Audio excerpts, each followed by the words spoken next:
더 나은 내일을 준비하는 시간 KBS 1라디오 김성환의 시사야. 우리나라 법원이 베트남 전쟁 당시 한국군이 베트남 민간인을 학살했다고 처음으로 인정했습니다. 사건이 발생한 지 약 55년 만의 일인데요. 학살 피해자 응유엔 티탄 씨를 대리한 임재성 변호사 연결해서 이번 판결이 갖는 의미 얘기 나눠보도록 하겠습니다. 변호사님 안녕하십니까? 예, 안녕하세요. 네, 일단 판결 내용을 좀 살펴보기 전에요. 피해자 증언 또 미군 진상조사 보고서에 따르면 당시 우리 군이 어떤 불법 행위를 저질렀다고 판단을 한 겁니까? 예, 그 베트남 전쟁 시기에 한국군에 의한 민간인 학살의 전체 규모에 관해선 한 학자의 연구에 의하면 최소 80여 개 마을에서 9천여 명의 민간인이 학살되었다. 좀 이렇게 추정하고 있습니다. 한국군에 의해서요? 예, 근데 이게 최소한의 추정치기 때문에 실제로는 보다 많은 피해자가 있을 것이라고 예상하고 저희가 10,000명 이상의 민간인들이 당시 베트남 전쟁 시기에 학살되었다라고 좀 보는 것이 일반적인 통념입니다. 네. 어제 선고된 소송은 그 중에 한 개의 마을의 학살을 다룬 건데요. 그 베트남 중부 꽝남성에 위치한 폭리 마을에서 벌어진 학살이라고 해서 저희가 폭리 학살, 폭리 사건이라고 이렇게 부릅니다. 네. 그 피해자의 증언 그리고 주월 미군 감찰 보고서에 따르면 1968년 2월 12일 이 폭리 마을에 한국군에 의해서 비무장한 민간인 70여 명이 학살되었다. 한국군이 마을을 수색하면서 비무장한 민간인들을 몇 개의 집단으로 모이게 한 후에 모여있는 사람들을 향해서 총을 쏘고 칼을 찔러서 살해했고 사망한 사람들 대부분이 노인과 여성 또 임신한 여성도 있었고요. 또 아이들이 대부분이었기 때문에 사실 이게 학살 당시에도 베트남 안에서도 굉장히 끔찍한 사건으로 한국군, 미군 또 남베트남에 있는 주민들 사이에서도 굉장히 뭐라 그럴까요? 한국군의 잔혹함을 보여주는 사건으로 많이 이야기가 됐던 사건이었습니다. 네, 한국군의 베트남전 민간인 학살 문제 공론화가 된 지는 꽤 됐거든요. 그러니까 사회적인 어떤 큰 이슈가 되지는 않았지만 지속적으로 문제 제기를 해왔잖아요. 예. 근데 이번 소송 아무래도 이제 소송을 제기하는 과정이 있었을 테니까 어떤 계기로 소송을 제기하게 된 겁니까? 말씀해 주신 것처럼 실제로 이 문제가 최근에 이슈가 된 문제는 아닙니다. 네.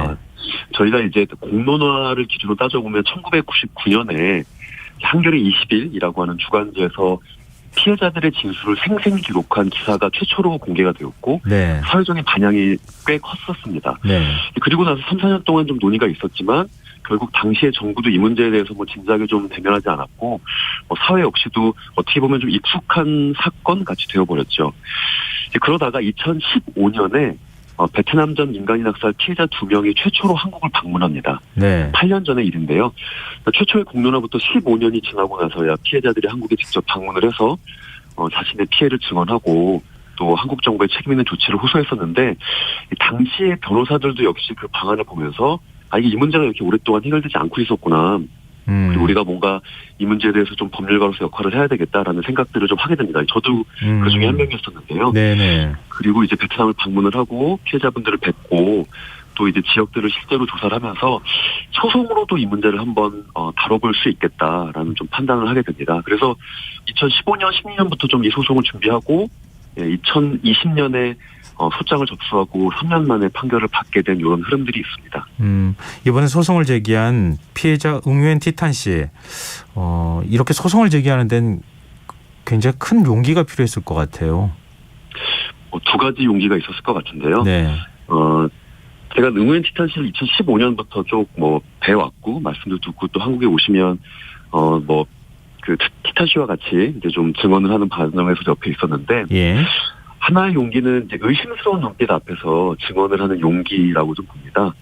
응유엔 티탄 씨가 한국에서 증언을 하실 때마다 항상 마지막에 이런 말씀을 하세요. 지금까지 내가 한 이야기들은 모두 사실이다. 이분도 아시는 거죠. 네. 한국에서 피해자가 이런 진술을 할 때 물론 공감하고 사과하시는 분들도 있지만 적지 않은 분들이 의심하고 나아가 비판이나 비난을 하시는 분들도 있고 실제로 재판에서는 너 베트공 아니냐? 너 당시에 한국군에 의해서 한국군에게 뭔가 적대적인 행동을 했기 때문에 한국군이 너에게 총격을 가한 거 아니야? 이런 질문에도 사실 답변을 하셨어야 됩니다. 그래서 네네. 이러한 팔짱을 끼고 의심스러운 눈으로 보는 사람들 앞에서 자신이 계속 8살 때 자신이 입었던 피해에 대해서 증언한다는 것 자체가 당연히 큰 용기라고 생각하고요.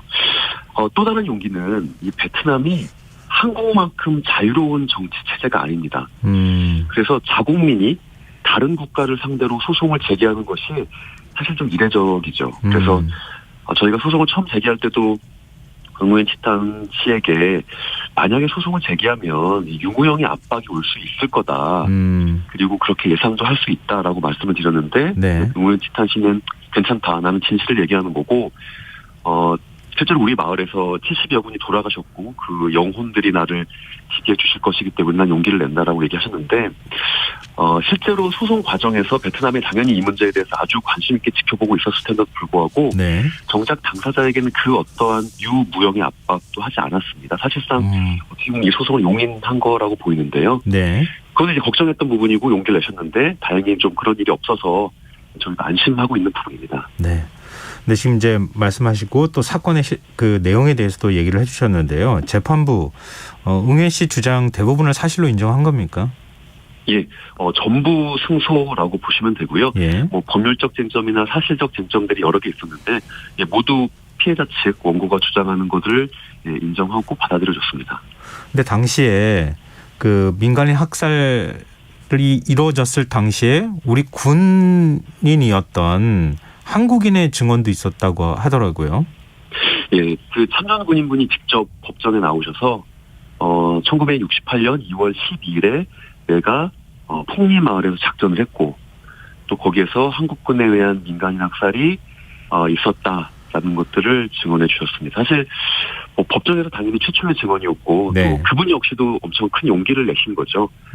참전 군인 사회 안에서 그렇게 용기 있는 증언을 하시는 분이 사실 많지는 않은 상황인데 법정까지 나와서 불법 행위에 대해서 인정하시고 또 한국 정부가 이 문제에 대해서 좀 다른 입장을 갖기를 희망한다라고까지 얘기해 주셨습니다. 네.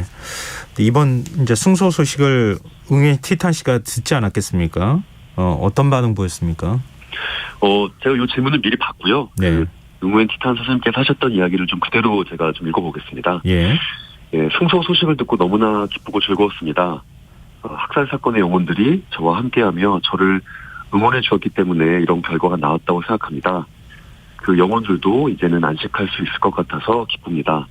재판장님께 감사드리고 지난 시간 저와 함께해 준 변호사들과 한국의 시민들에게도 감사드린다. 그리고 저는 지금 너무 행복하고 기쁩니다. 너무나도 감사드립니다. 라고 이렇게 이야기를 해주셨고요. 네. 예, 전날 잠을 못 주무셨다고 하더라고요.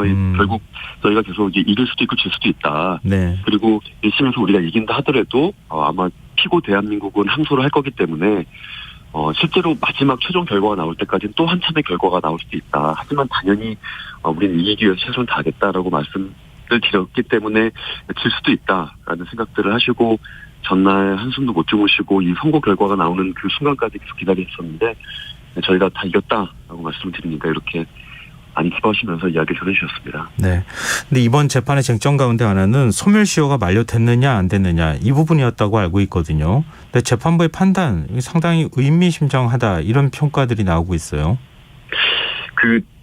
아직까지 저희가 판결문을 받지 못했습니다. 이게 민사 사건들의 판결문의 등록이 조금 시간이 걸려서요. 예. 지금 기자분들도 판결문 등록 왜 안 하냐, 이제 저희한테도 물어보시고 법원에게도 좀 질문하시는 것 같은데, 그래서 그 재판장이 법정에서 낭독한 정도의 이야기만 가지고 요 소멸시효를 어떻게 좀 판단했는지를 추정할 수밖에 없는데요. 네.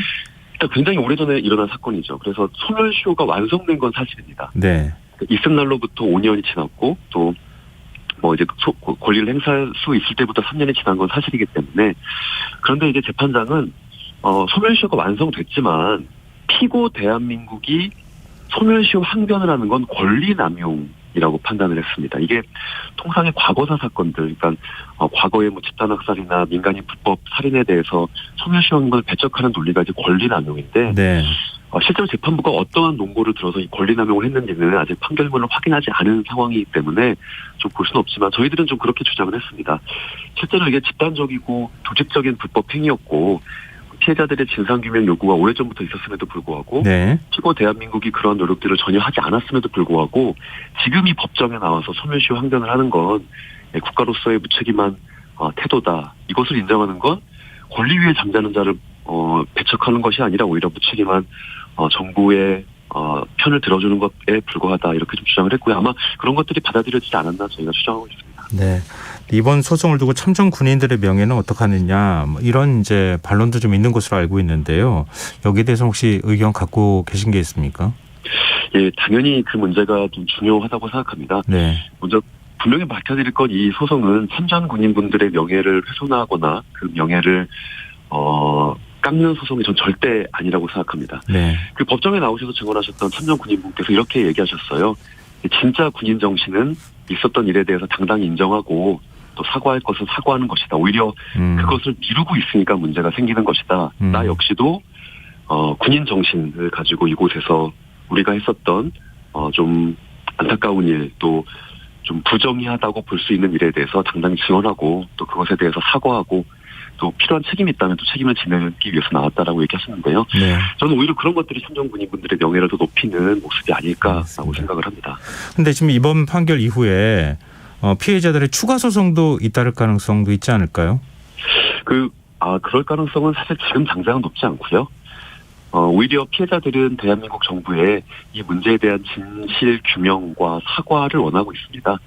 오히려 지금 상황은 대한민국 정부 그리고 뭐 국회 등 뭔가 좀 이 문제에 대해서 책임감 있이 대응을 해야 될 때가 되었다고 봅니다. 만약 그런 노력들이 정말 계속 오랜 시간 이루어지지 않는다면 소송으로 나아갈 수도 있겠지만 지금 피해자들이 원하시는 건 진실을 대한민국 정부가 좀 책임 있이 규명해 주는 겁니다. 네.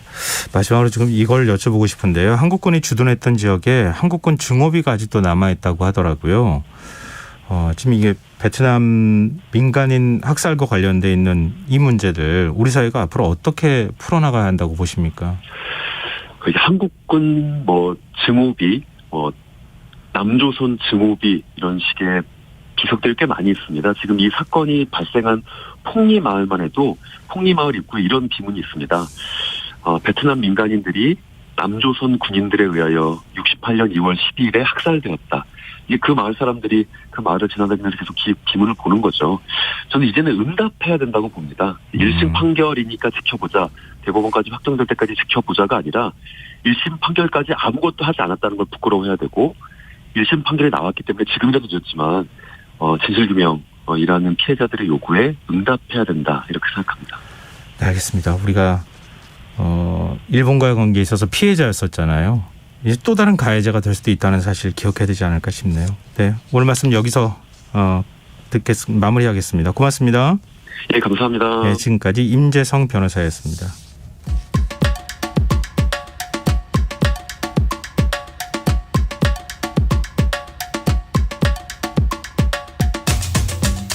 사건이 발생하면 언론의 뜨거운 관심이 쏟아집니다.